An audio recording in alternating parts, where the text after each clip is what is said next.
मराठी 100 बंधू आणि भगिनींनो, प्यारा या 19व्या वार्षिक सर्वसाधारण सभेस आपणा सर्वांचे स्वागत करताना मला अतिशय आनंद वाटतो.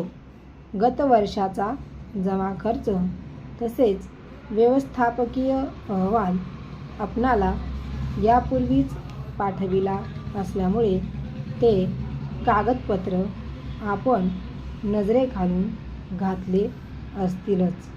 आपण ते वाचले आहेत असे मी आपणा सर्वांच्या अनुमतीने गृहीत धरतो.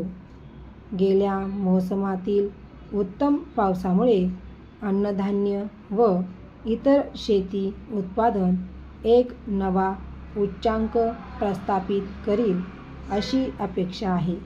शेती हा भारतीय अर्थव्यवस्थेचा आत्मा असल्यामुळे यावर्षी राष्ट्रीय उत्पादनात लक्षणीय भर पडेल.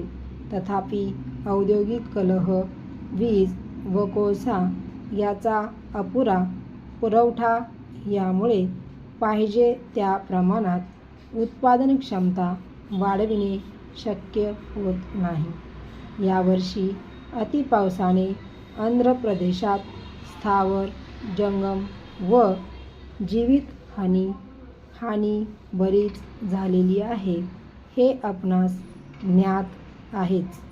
या आपत्तीमध्ये तुमच्या कंपनीने सहाय्य म्हणून मोठी रक्कम मुख्यमंत्र्यांच्या निधीला दिली आहे. कागदाच्या मागणीच्या प्रमाणात उत्पादन वाढेल अशी शक्यता मला दिसत नाही. सध्याची उत्पादन साधने काही प्रमाणात निष्क्रिय पडून असल्याने मागील वर्षाशी तुलना करता यावर्षी कागदाचे उत्पादन अनेक पटींनी कमी झाले आहे.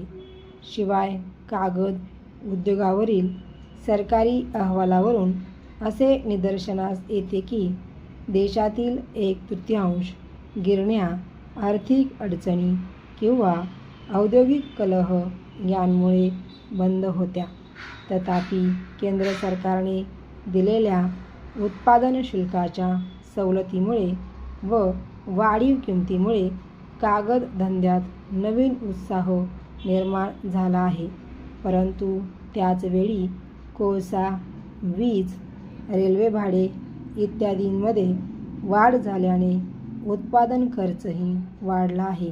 तेव्हा त्या प्रमाणात कागदाची किंमत वाढवून मिळणे आवश्यक झाले आहे.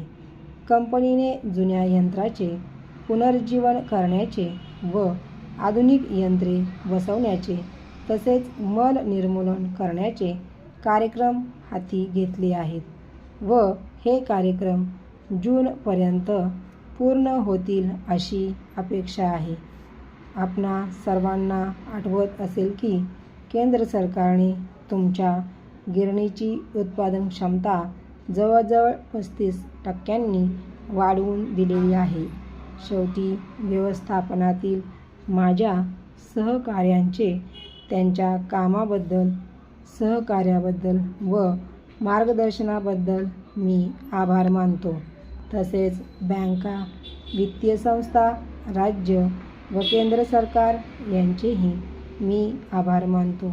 शेवटी आपल्या कंपनीतील कामगारांचे आभार मानून मी अशी अपेक्षा करतो की कंपनीच्या उज्ज्वल भवितव्यासाठी कामगार सदैव प्रयत्नाची पराकाष्ठा करतील.